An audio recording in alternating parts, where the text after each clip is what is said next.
Welcome, everybody. My name is Vangelis Kalotikis.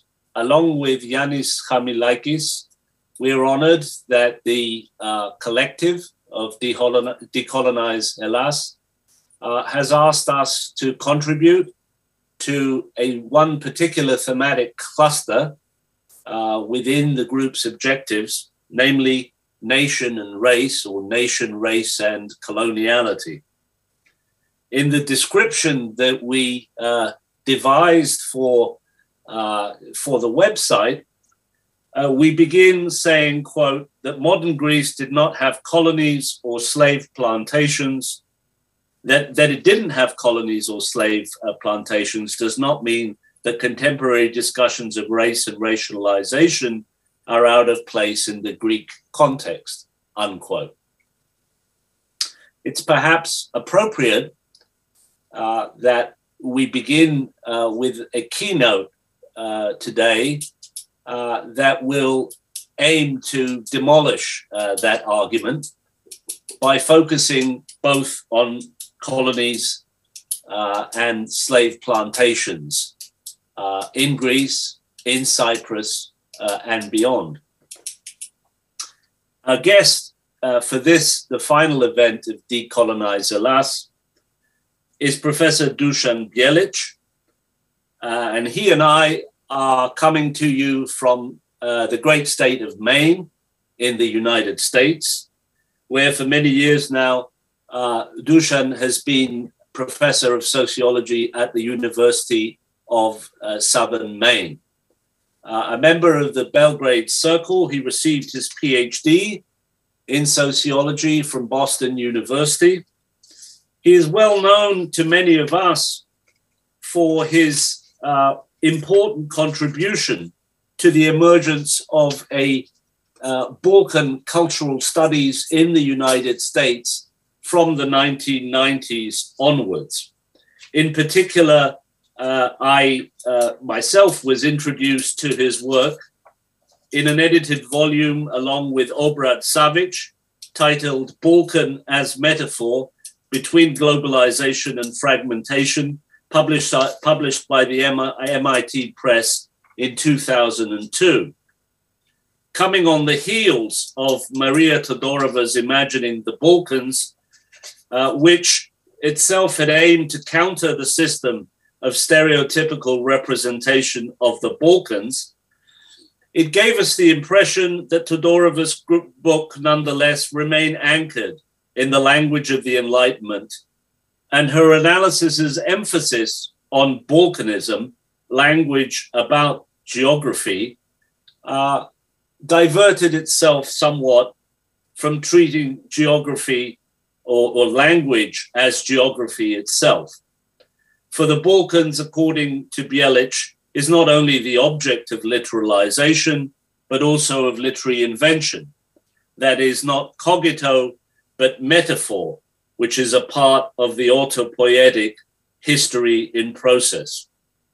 Far from being the emblem of some victimhood or subordination, Savic and Bjelic's theoretical stance towards cognitive fallacies around the Balkans came with a feeling of emancipation and a call for greater self-understanding.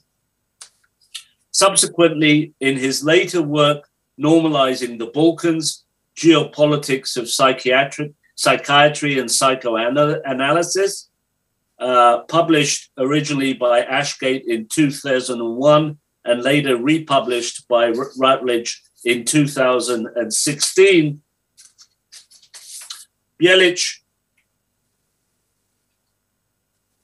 considers the tragic consequences in the Balkans when a demonic conjunction develops between an ingrained self-orientalizing structure of psychoanalysis and the Balkans' own propensity for self-orientalization.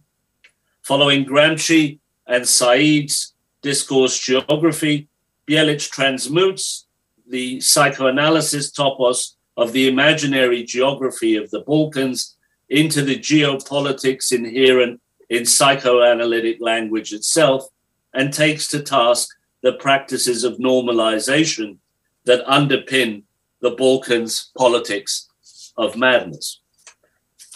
Dušan Bjelić has written on other topics too: Intoxication, Modernity and Colonialism, Freud's Industrial Unconscious, Benjamin's Hashish Mimesis, published by Palgrave in 2017, and A Return to Balkan Transnationalism at the Time of Neoliberal Catastrophe, published by Routledge in 2019. Tonight, Dušan Bjelić will counter Marx in some way, charging him with ignoring the revolutionary imaginary of a medieval proletariat, as he tries to relate this to a Balkan resistant imaginary, an internal resistance to European neoliberal capitalism as racist supremacy. He does so by drawing from parallels that he sees with the Black radical Marxist tradition. The title of his talk tonight is Black Marxism, Racial Capitalism and the Balkans and the Eastern Mediterranean Complex, on the abolition of Europe's racial supremacy.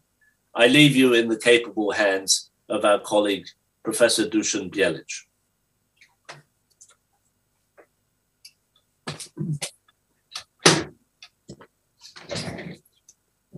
Well, thank you, Vangeli, and thank you all for inviting me. This is a real privilege to be with you today and to have an opportunity to present my recent work.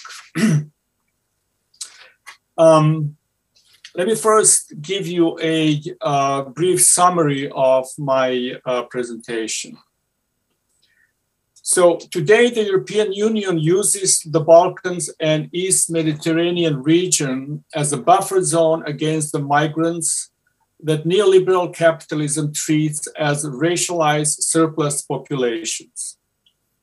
By relying on Black Marxist sociological history of racial capitalism, I will argue that our region, by that I mean Balkan East Mediterranean, since medieval capitalism has been historically designated place for the production and reproduction of Europe's racial supremacy.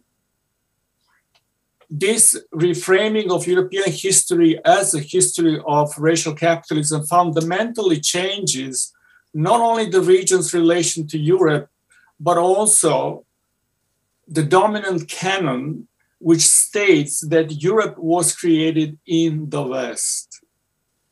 This presentation unpacks the subjugated history of the region's racial capitalism in two ways. First, it analyzes the rise of the Venetian capitalism in general, and in specific case, the sugar plantations in Cyprus as a prototypical capitalist slave-based run enterprise.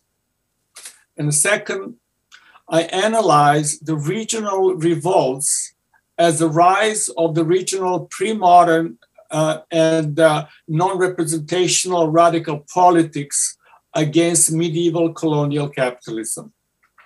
I will conclude with discussion of Cedric Robinson's parallel between the Black radical tradition and the region's radical tradition and their shared task to abolish Europe as civilization of racial capitalism.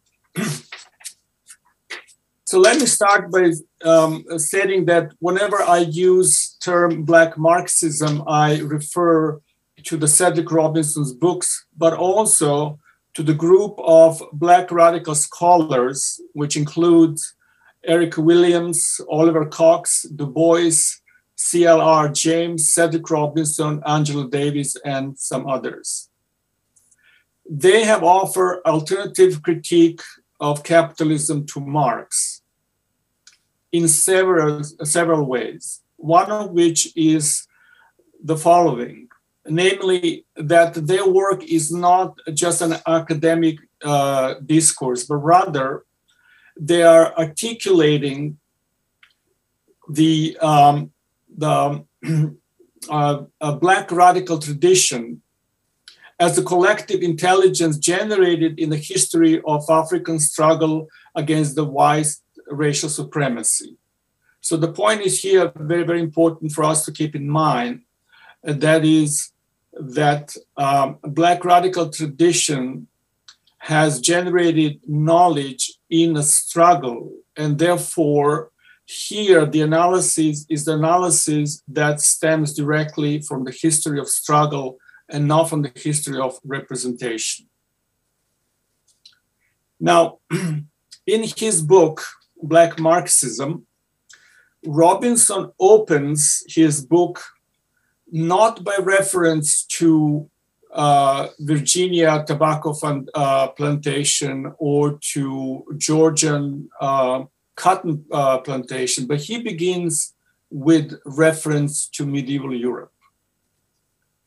And the paragraph goes, the historical development of world capitalism was influenced in most fundamental way by the particularistic forces of racism and nationalism.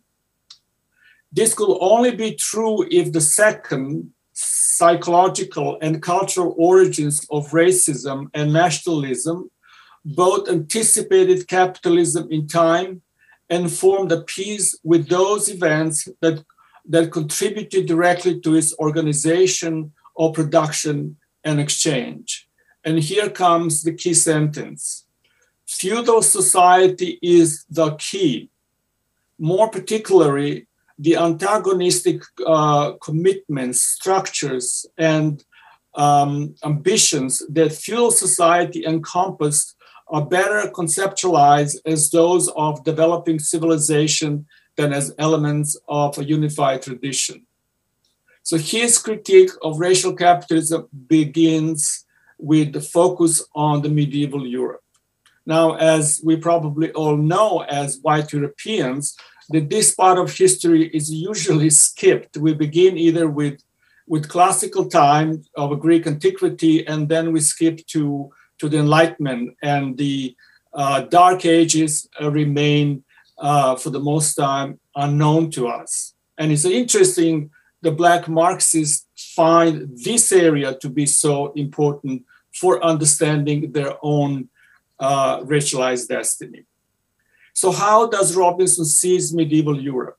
First of all, he sees Europe as a place that was created by barbarians, not by Greeks or Romans, by migrants who were of different races or different linguistic backgrounds or different cultures, different religions. They were the medieval labor force that roamed through Europe freely until the first form of capitalism managed to appropriate this racial and cultural diversity into antagonistic forces that were being made economically productive for the private wealth. So in that sense, feudalism is not something, as Marx argued, is being negated by the rise of capitalism. Rather, is the capitalism that was built and appropriated racialized structures of feudalism for the creation of a new economy. So when Robinson then looks at the place where the first form of racial capitalism originated, he writes, in the medieval and feudal social orders of European hinterland and the Mediterranean, racialism was substantiated by specific sets of exploitation through which particular caste or classes exploited and expropriated desperate peoples. So it is in our region that the West found a way how to make racial antagonism economically productive force and to form a West as a civilization of racial supremacy. So the most important book that discusses origin of medieval capitalism in East Mediterranean region is a book by Trinidadian Black Marxist Oliver C. Cox, whose book Foundations of Capitalism is being mostly ignored by the Marx or Max Weber's canon. In this book, he posits that capitalism did not emerge from some universal presupposition inherent to European history, but rather with Venice as a historical outlier, as a kind of particular anomaly of its time. Venice was the first constitutional state to serve capitalism and had the first national culture. It was also the first economy based on commerce of slavery and colonial control of distant lands and populations. By way of connecting to similar regional capitalist particularities, crossing Mediterranean and mainland Europe by trading salt, sugar, spices, and slaves, Cox concludes, contrary to Marx's notion of capitalism as class-based industrial society, Venice consolidated its power and wealth and became the first capitalist state based on colonial exploitation of slave labor. At the outskirts of the medieval Europe, still in an agony over the concept of hell and salvation, Venice, with a fierce materialism, emerged as almost an accidental construct. The feudal anomaly of Venice thus stands out as a prime example of the historic link between the racialized barbarian invasions in the early medieval period and the rise of the first capitalist state formed by what Fernand Braudel called the indispensable immigrant. Running away from the joint Lombard and Bulgar invasion of today's North Italy, the local nobility, along with the skilled workers and artisans, migrated down to the North Adriatic Lagoon in the 5th century to settle safe from the barbarian invasions. Seeking their fortune on the open seas, Venetians left behind both feudalism and the economy based on land-based rent and barter economy. They found themselves in a new situation where racialized hierarchies between the serf and the pure-blood knights did not apply any longer. Instead, the nobility sought to be knights of trade and on the open sea, commanding fleets and calculating their profit, or a crusade of financial capitalism.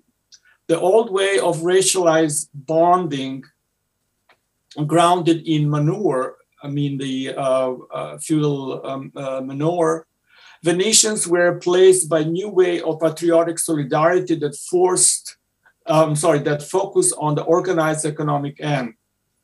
This new solidarity mandated self-discipline for seeking opportunity via danger on the open sea against the pirates, empires, and natives. The Republic, Cox observes, started with a relatively clean slate, new people, new area, new opportunities for innovation. Venice was mathematically managed, and its success indeed, the success of capitalism at its earliest stage, stemmed from the constitutional simplicity of the state, not from its complexities. In an organization of such a national simplicity, the new Venice emerged in power that was asymmetrical to the complexities of the Eastern Empire in its perennial wars with Genoa, Ragusa, the barbarians, and Muslims. Poised to dominate through commerce, Venice over time managed to suppress Eastern Empire and colonized the Adriatic coast and the Greek islands between the 10th and the 15th century with such success that Venice, Cox concluded, made a capitalist culture of economic racialization irreversible. So let me just stress the point of Cox's analysis. So he's beginning with what anomaly emerged in the early medieval time with the Venice, and how this particularity sustained itself to the point in which it became a pattern. And that pattern then connected with other particular development, like for example, in Northern Europe and so on and so forth. And they, through the market and trade, connected, and gradually something that was anomaly became a dominant pattern. So the Venice at that time, some people argue, was a precursor to New York City. It's a city built on an island. First introduced skyscrapers, and even first ghetto was formed in Venice. I mean, Jewish ghetto. So from this picture of capitalism as something that emerged from anomaly to a pattern, I'm moving now to the Cyprus sugar plantation run by the Venetians that illustrates in detail, and of course, I'm not going to read the entire segment of the paper about this segment because it's too long, but in nutshell, it is that sugar plantation occur at the one point as an intersection of various particular influences, such as Arab agriculture that use sugar or produce sugar. Then you have a Crusades invasion, then you have a Venetian financial capitalism, and then you have slaves and slave trades in a region that put all together. They created this intersection of the sugar plantation in Cyprus that became the most dominant supplier of sugar to Europe. So the context of the emergence of the sugar plantation is the 12th century, beginning with the Crusades, moving sugar plantation from Syria to Cyprus. Since the Muslim invasion pushed them out, they brought with them what they encounter in Syria, which is sugar production. And then Venetians picked on this sugar production and made it into a major industrial product. So for example, in Episcopi, the Venetian Coronaro family ran the largest sugar plantation on an island with several hundreds of slaves. They significantly improved the irrigation system from the previous French noble family running the sugar plantation by improving technology, bringing new technology from Venice, also producing two kinds of sugar, raw sugar as well as refined sugar. So refined sugar, of course, was more expensive. So you can see how all of a sudden here you have capitalistic mode of thinking develop out of the production of sugar.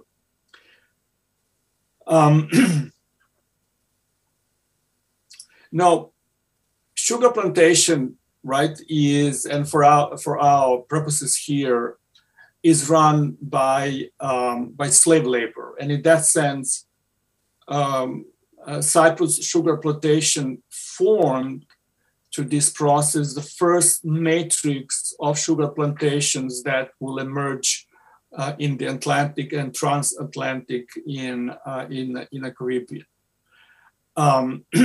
so in that sense, what happened in Cyprus in the early medieval time, like set the stage and set the pattern, they will just expand and replace the slave population from Greece, from the Balkans, the Black Sea, North Africa, with dominantly by African population. So the first places where slaves are being captured or purchased were in the Black Sea, but then later Greeks and Slavs and North Africans were being also readily enslaved. And soon we have a slave market on the Cyprus and Crete and other places as well that facilitated sugar plantation economy. Now, in making parallel between the sugar plantation in Cyprus and, let's say, in Caribbean, is that in Caribbean, sugar plantations are run with chattel slavery. However, slavery in the Cyprus had occasional and some element of chattel slavery. So it's a more as a seed to what is going to become a developed structure in Caribbean with chattel slavery. So here are some general conclusions about the development of the first forms of capitalistic enterprise in Cyprus sugar plantations. So most of the productive labor was forced. All plantations were designed to produce a specialized crop for export. So this is a very, very different way of economy than one in feudalism.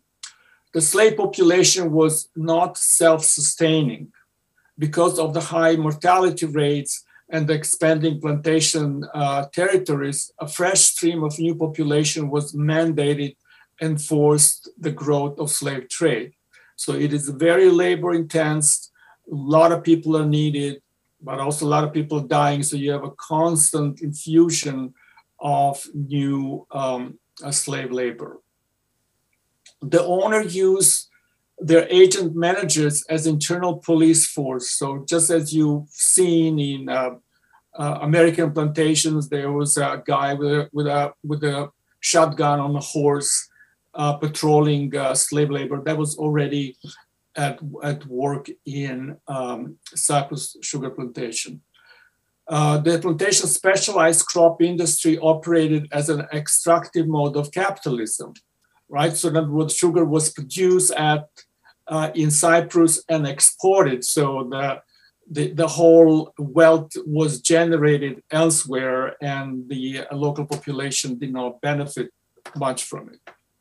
Long distance political control over the colonial possession had occurred often in history, but rarely from such great distance. Then we see that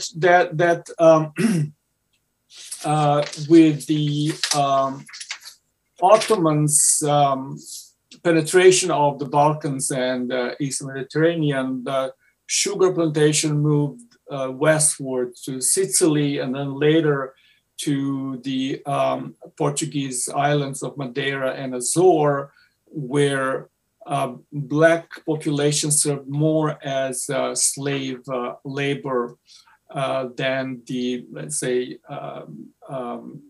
white European population or Asians. Now, at that point, as the Venetian and Genovese investments move westward, that the Genovese and the Spanish bankers were working in Spain and Portugal, working on the financing of the Columbus expeditions. So by the money that is being generated in East Mediterranean region is the financial capital that financed Columbus expedition and discovery of the New World. So here is where Cedric Robinson makes a very important point about the rise of the global South labor. He says, as the Slavs became the natural slaves, the racially inferior stocks from domination and exploitation during the early medieval ages, as the Tatars came to occupy a similar position in the Italian cities of the late Middle Ages, so at the system interlocking of capitalism in the 16th century, the people of the Third World began to fill this expanding category of civilization, reproduced capitalism. So this is also where the global South in the Southeast Europe was historically formed first. On this point, Robinson also makes very a relevant claim. And that is, he says, racism was not simply a convention for ordering the relations of European and non-European peoples, but has its genesis in the internal relations of European peoples. As a part of the inventory of Western civilization, it will reverberate within and without transferring its toll from the past to the present. In other words, what he's saying is that racism did not begin in the colonies. It's not when the white people met non-white people. Romans and Greeks were interacting with Africans for a long time, and they never generated racial discourse. It is rather that racism was already formed in the medieval Europe and then only exported to the West. So in that sense, he says that colonial racism is for him the new racism, which did not replace nor displace its European antecedent. Rather, it is embellished the inventory of Western racism, extending in shape and substantiating its force and authority by providing simultaneously a crude and more defensible access to whichever of its forms the occasional demand. So he is saying that there is a tendency that when we talk about racism, we always go back to the black-white relationship, to the racial binary. But he says our focus ought to be on the white West, that white West is the global source of racialism. And whenever we move discussion to the interracial relationship, or what we call race relationship, we are actually embellishing. What is important here is that the West, as the center of global racialism, kind of conceal itself or hide itself from its own racial genealogy. So the other aspect of racial capitalism in the region is the consequence of the rise of local radical tradition, that is the form of rebellion resistance to this new form of exploitation. And so I will focus here on the most significant uprising that happened during the Venetian control of the Greek island, was the what was known as a Saint Tito uprising in Crete that happened in August 1363. Now, there were many uprisings during the Venetian control of Crete. Crete was a Venice full-blown colonial adventure, which will involve the Republic in 27 uprisings and 2 centuries of armed struggle.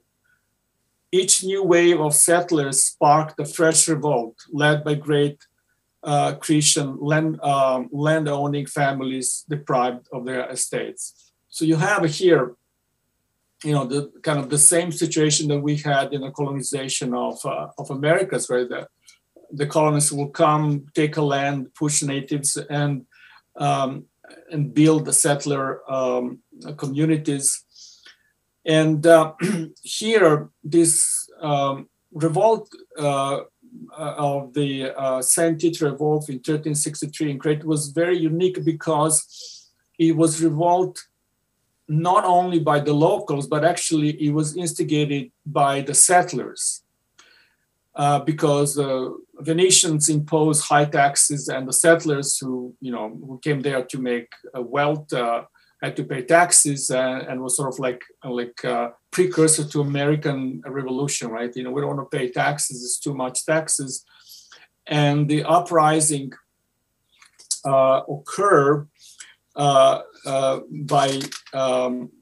that summer of 1363, involving various groups, not only settlers, but also local Greeks, families, workers, and slaves who sought in this revolt way of emancipating themselves. Now,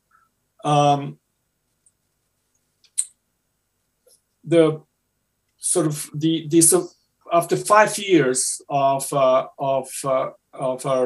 rebellion, some interesting pattern emerge, right? If we take this to be a first capitalist uprising, so we find that the way that uprising was waged is that when the Venice brought the organized military, they move into the hills.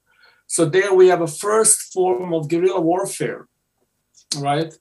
And then you have a solidarity between Venetians and the Greeks. Some of those Venetians converted into Christian Orthodoxy. So there was like a really interesting first form of solidarity and guerrilla warfare that, of course, was after 5 years suppressed. But the consequences of St. Tito's revolt revealed that capitalism as a new type of economy depended on war and military suppression in the colonies. It is not only a condition of oppressive production, but also a condition of the production of oppression. And second, it speaks to the birth of revolutionary imaginary, as McKean put it. Short-lived though the revolt may ultimately have been the rising of the St. Tito standard display of flash of imaginative political will, which sought to redefine the people of this colony as neither Greek nor Latin, but as Christian. Now, this was just one significant revolt, but throughout the Venetian colony, and if we move northwest in the Balkans along the Adriatic coast and the hinterland, there were all kinds of forms of the medieval utopian revolutionary groups that, interestingly enough, Cedric Robinson takes a great deal of attention in his book, An Anthropology of Marxism, where he criticizes Marx ignoring revolutionary imaginary of the medieval proletariat. And so he sees that at that time, Balkan heresies had for Robinson a medieval vision of utopian communism. He says these were the heresies in company with such communist sects as Humiliades and Communicati, which defined heresy in the 11th and 12th century. These heresies consisted with the mass movement of plebeians of towns and countries, required the church to mount crusade armies in the Inquisition. Further, he adds, the ideology of social movement, Manichaean dualism, originated from beyond Europe in the hinterland of the Croatia, Serbia, Dalmatia, and Asia Minor. As such, the mass movements became identified with heresy, but their actual social practices took the form of socialist communities. The destruction of private property, as well as representatives of the property classes, the reinvigoration of the communal property, the reconceptualization of the social and spiritual role of women. So this heretical egalitarianism had actually impact on the Venice itself, on the rise of Anabaptist sects, which then influenced Tyrol, a peasants' uprising in Tyrol. In the 19th century, right, we see that this history of slavery remain in the memories of the Balkans. And it's not coincidence that, for example, Greek constitution of 1823, the Epidaurus law, abolished slavery. And in the Serbian constitution of 1835, posited a slave who steps on Serbian soil is automatically freed from the slavery and becomes a free man. Now,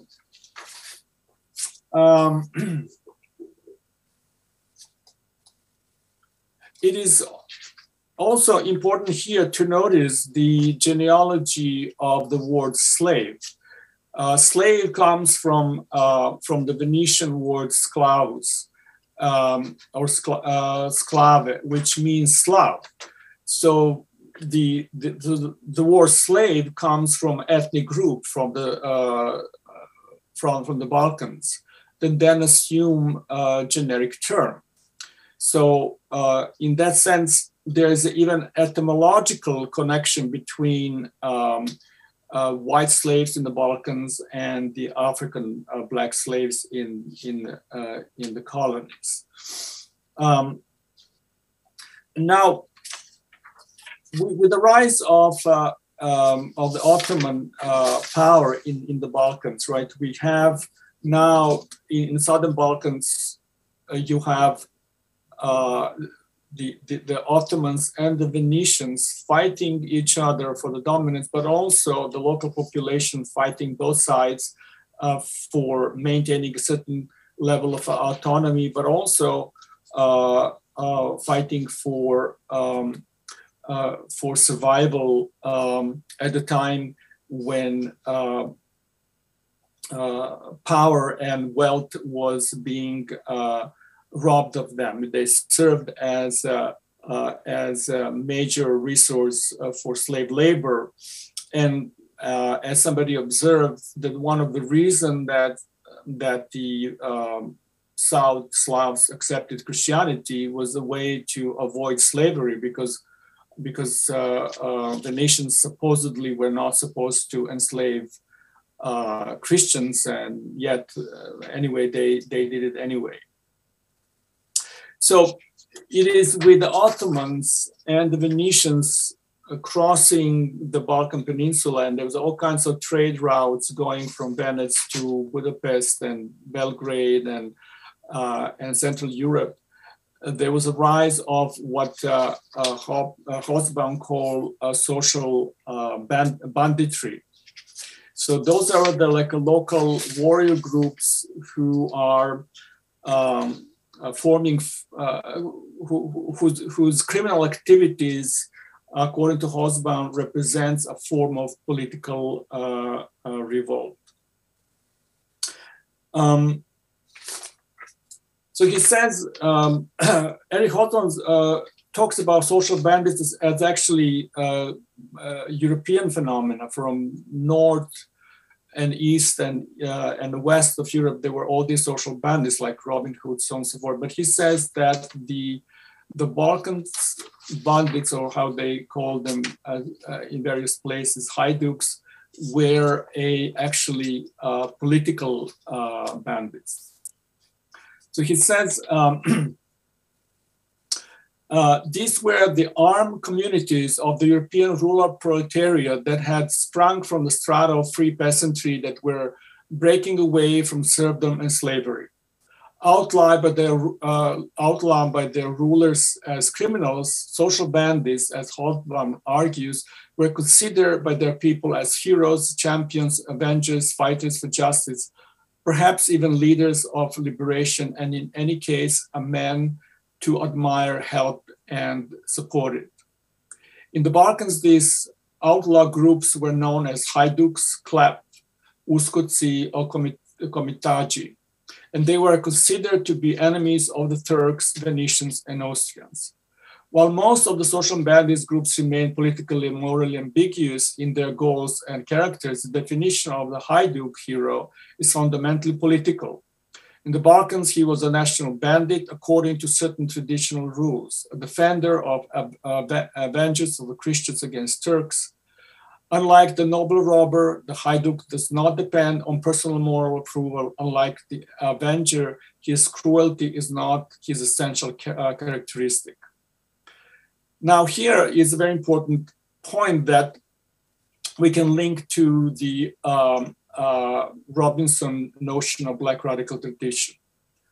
So Hobsbawm acknowledges that Hajduks use collective intelligence for fighting the oppressive authorities. Hajduks were not only symptoms of unrest, but nuclei of potential liberators recognized by the people as such.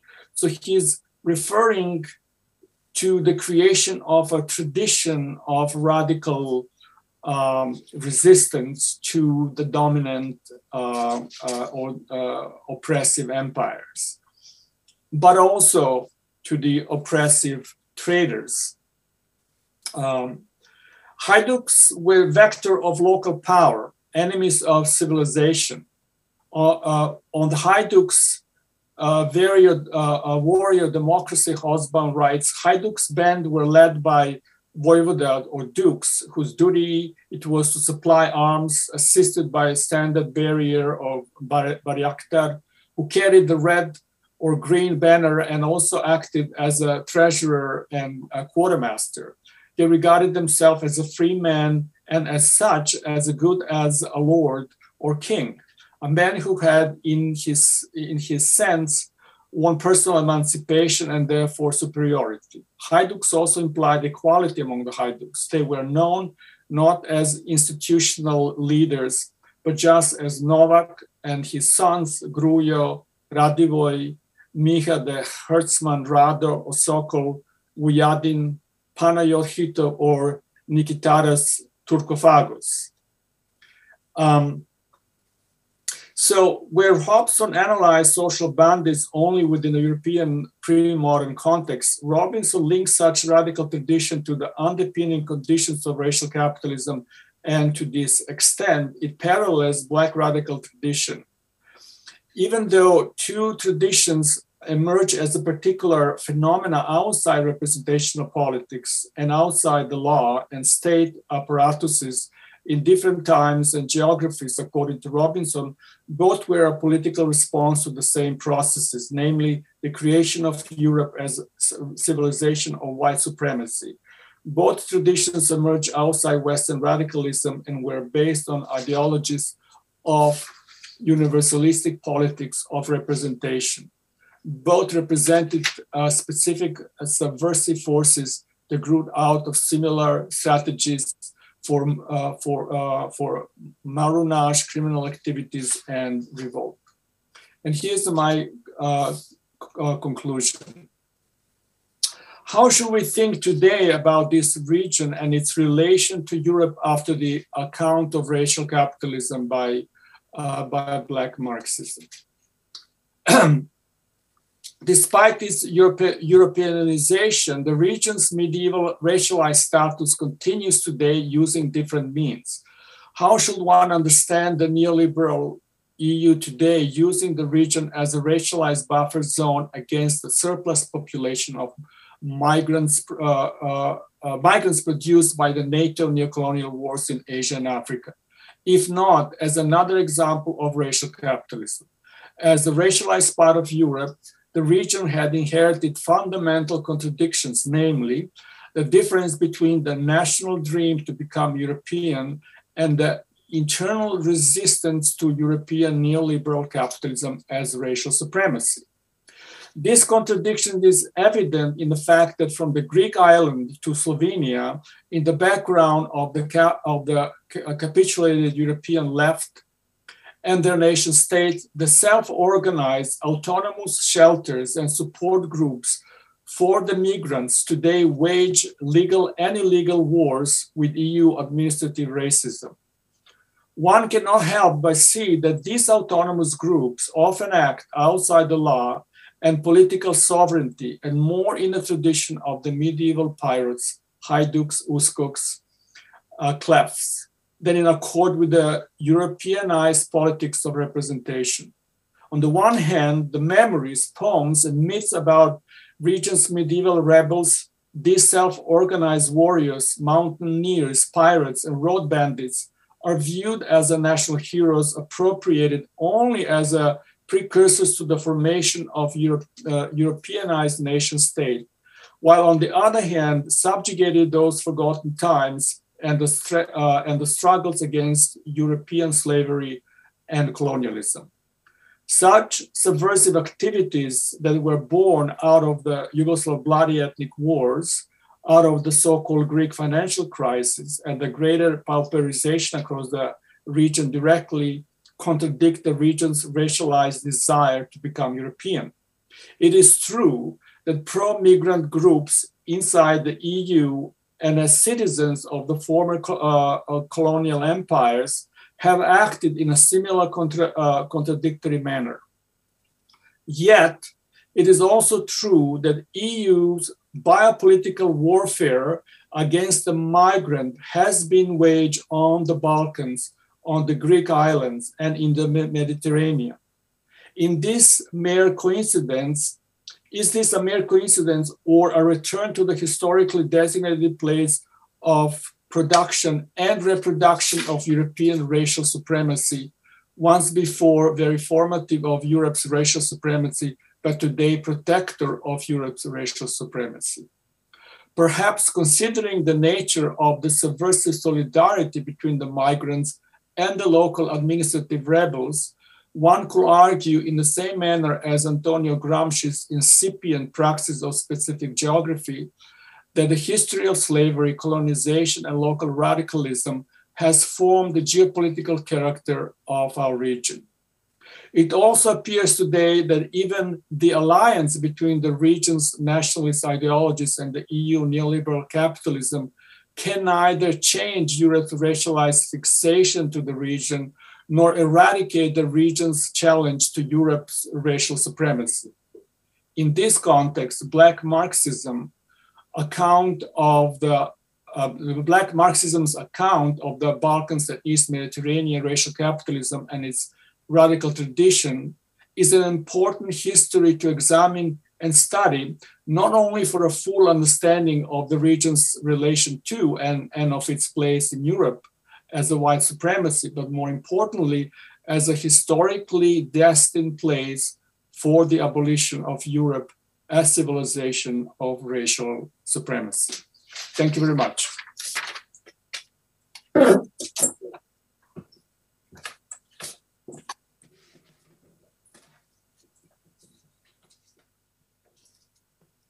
Thank you, Dušan. I'm sure there's a lot of, an understatement, a lot of food for thought in general and moving forward for many of us to commit, to collaborate, and to come into contact with Dušan to discuss his very provocative presentation here.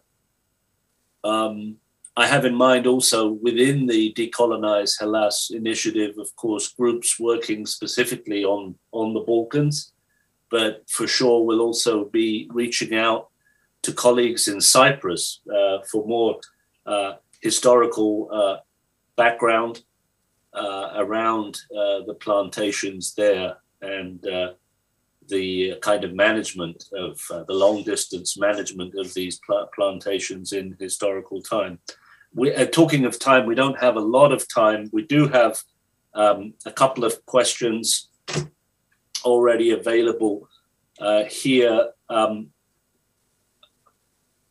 A number from the same person, but I can certainly pick out maybe a couple. One, Dušan, how about slavery in intertribal Africa before the appearance of European North American trade companies who came in search of cheap labor for tobacco plants in the Americas? I guess there's a general question, and I guess there's also a question as to how perhaps Cedric Robinson responds to this, if he does. Yeah.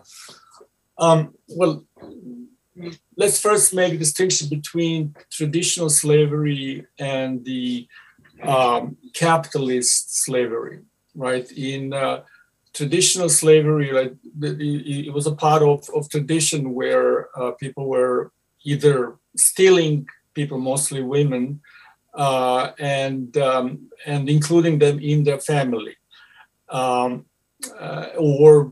just as a slave labor or as a soldier to fight tribal wars, so on and so forth. But here with the Venice, you have a market that is developed across the regions, across the continent. So they will go to Black Sea and the Asian side, capture slaves, and then sell them to Spain, to England, to Norway, right? Northern Africa, Northern Europe.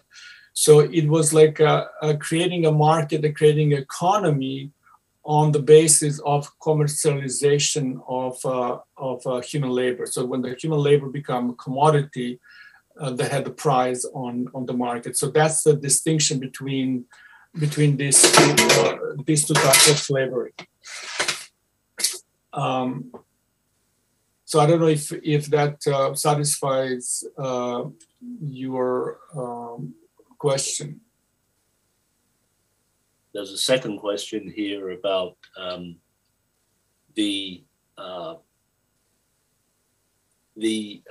fact that Eastern populations, I guess populations of Eastern Europe and now the Eastern Mediterranean littoral or seashore, being the buffer to the immigrant waves that are at the end of it caused by NATO interventions in the Balkans, but also in the Middle East and further afield. Yeah, exactly. And so that's so again, it is, historically set up place, the East Mediterranean and the Balkans, right? That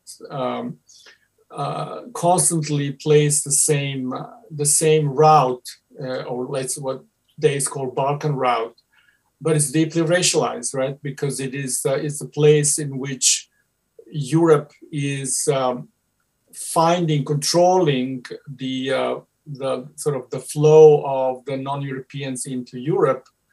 That was caused by European and American neocolonial wars. So that can be only understood as a waging racial politics by different means, where the now Greeks supposed to defend European racial supremacy and its racial space by fending off the immigrants or holding them in camps and so on and so forth.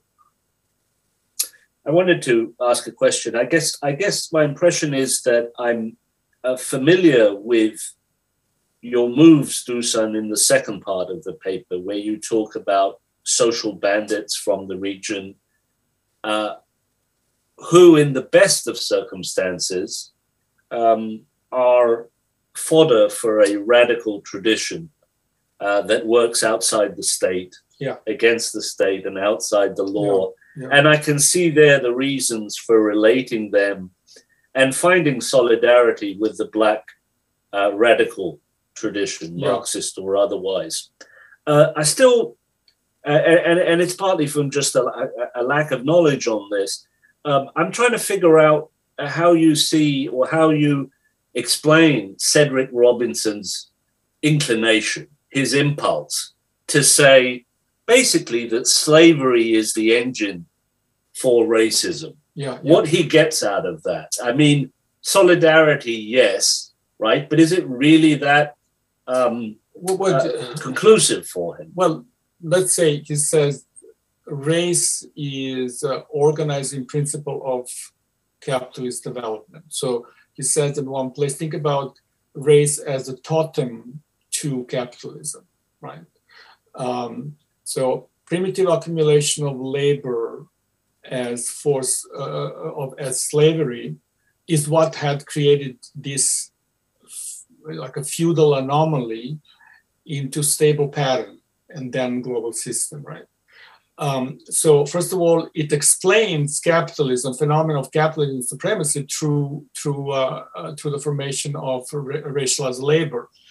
And so in that sense, Robinson is different than the post-colonial and the decolonial studies who emphasize empire over the race, or race is just an element of the running the empire.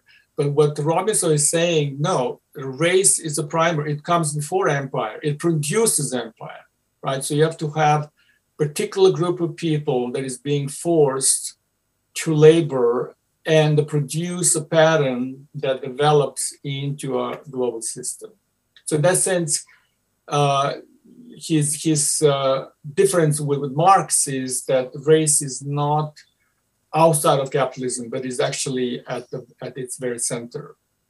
But does he feel that that would be more conclusive in tapping into, I won't use the word proletariat, but the working class, or the working class across geographical bases? Well, yeah, of course. The working, if you think about working class cuts both ways. If you think about immigrants, working class immigrants in the United States in 19th and 20th century, right?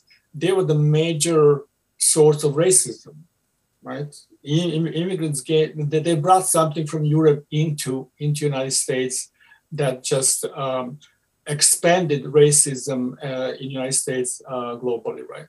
On the other hand,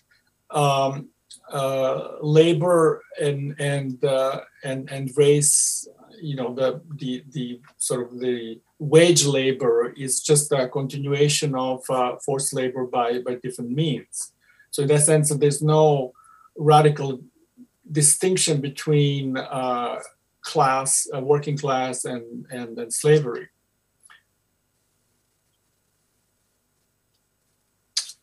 Are you able to kind of place this this departure for you? Because I think it is a departure of sorts in your work, in the more general kind of arc of Balkan cultural studies of the last 20, 30 years. Has this been coming, or, I mean, how did you connect with this strand at this time? Well, I think that's a really good point, because it is my experience of racism in the United States, where I live, and as probably you're all familiar with, had important impact on my thinking about race. As a white European, I always thought about race as just a category, right? Along the other categories, gender and class and so on and so forth. But actually, it's a fundamental category in two ways. Race means human race, and then also race means split humanities. And so it is the central category because it underpins the so many things that we Europeans are not, that we are blind of seeing it. And so by reading Robinson, it kind of opened up my mind, first of all, on the importance of middle age. Is really kind of made so much difference in my own thinking about the region.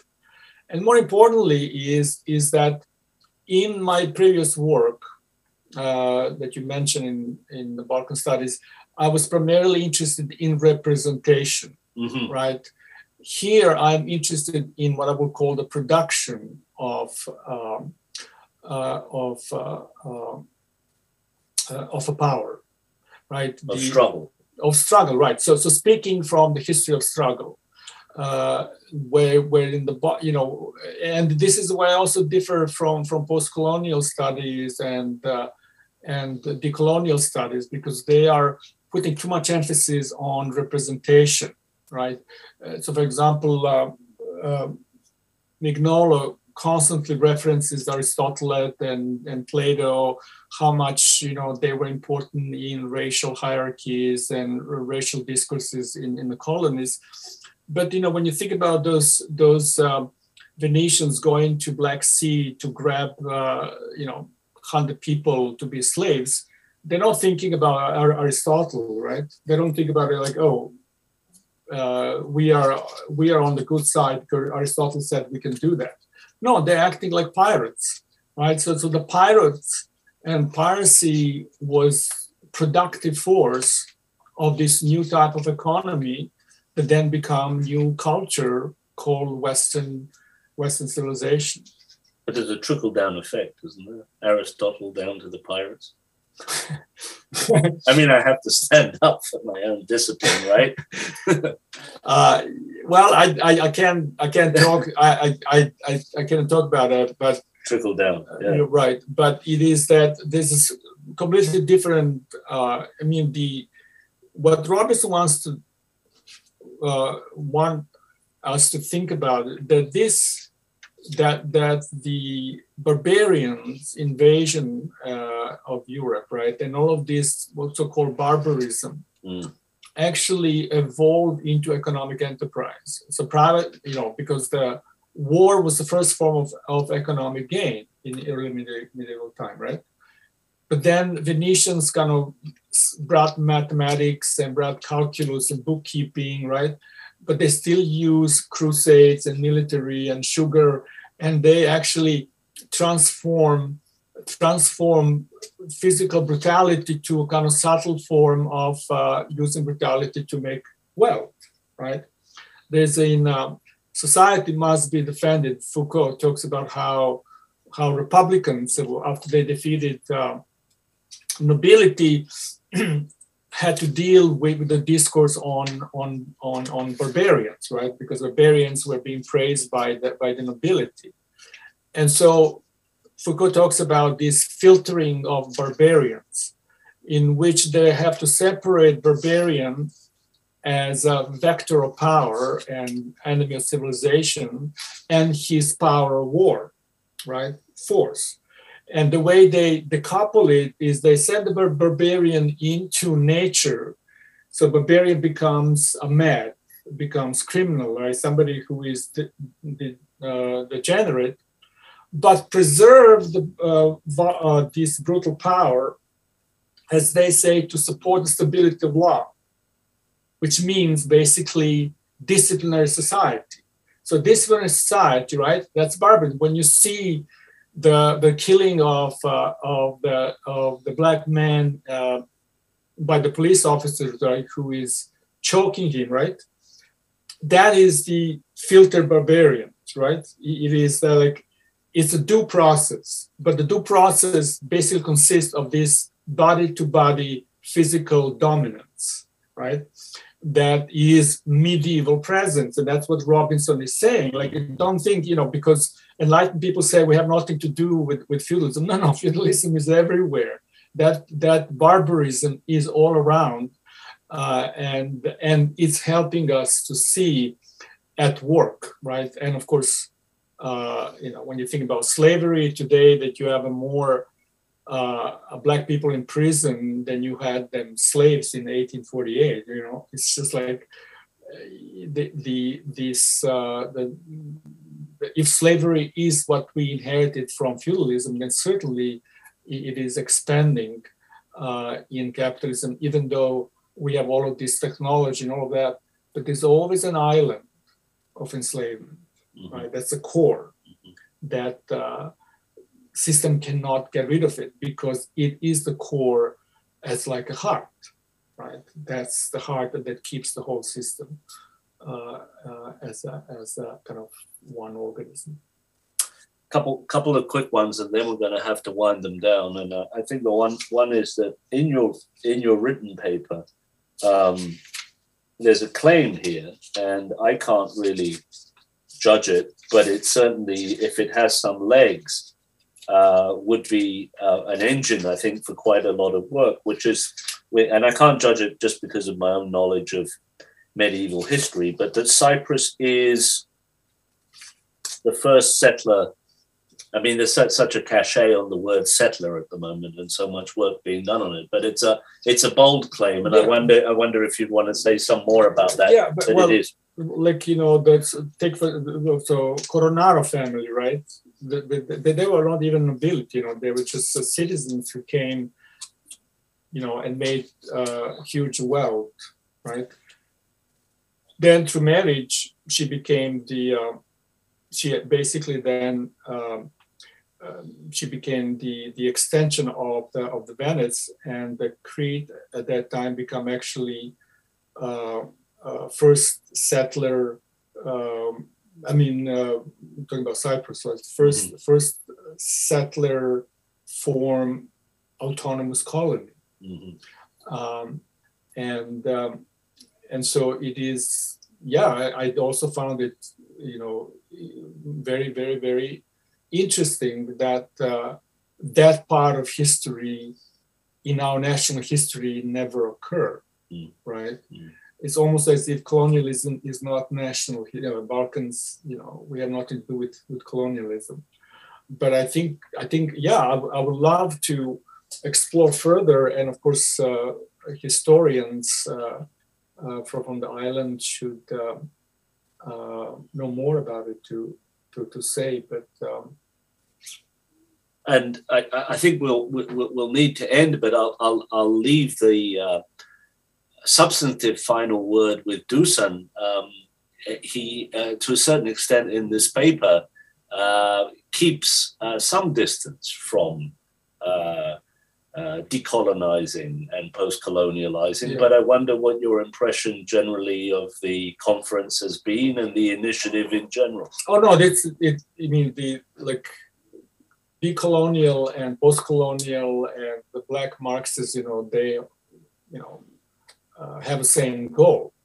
It's just that they differ on the sort of, let me put that on the level of the theory. But I think this conference was amazing, and I was so excited to be part of it, and also to learn that actually exists and that might continue to exist. And I'm particularly happy that it's happening in Athens because my own thinking, early thinking, when I was writing Balkans Metaphor, very much I came under the influence of the Greek post-colonial scholar like yourself and Stathis and Maria Kondura and Marinos. And so in that sense, I am very happy to be part of it. And I congratulate you all for a fantastic organization. And I hope I'll see you in the future once again. Now, we are talking in Maine, of course, but I was wondering whether from Belgrade there are trends that remind you of this kind of trend in Athens or these kinds of discussions. I mean, you're very much in touch with that milieu. I think some of our listeners would be interested in a comment on that. Yes, there are some groups. I mean, I can look for the links and send you the links of these groups that are basically working on the same level of analysis of the Balkans from the post-colonial and decolonial studies. Yeah. Okay. Well, many thanks to Dušan Bjelić.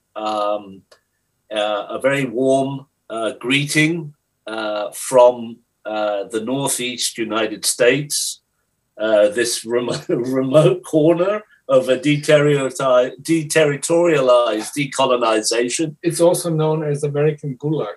The American Gulag, there you go. So we send you all the best. Hearty congratulations to the whole collective, to all the participants, to the technicians, everyone involved. I believe this is the last event. I'm so happy to see people applauding, and I wish you all well. And Galik Sekurasi. Goodbye. Goodbye.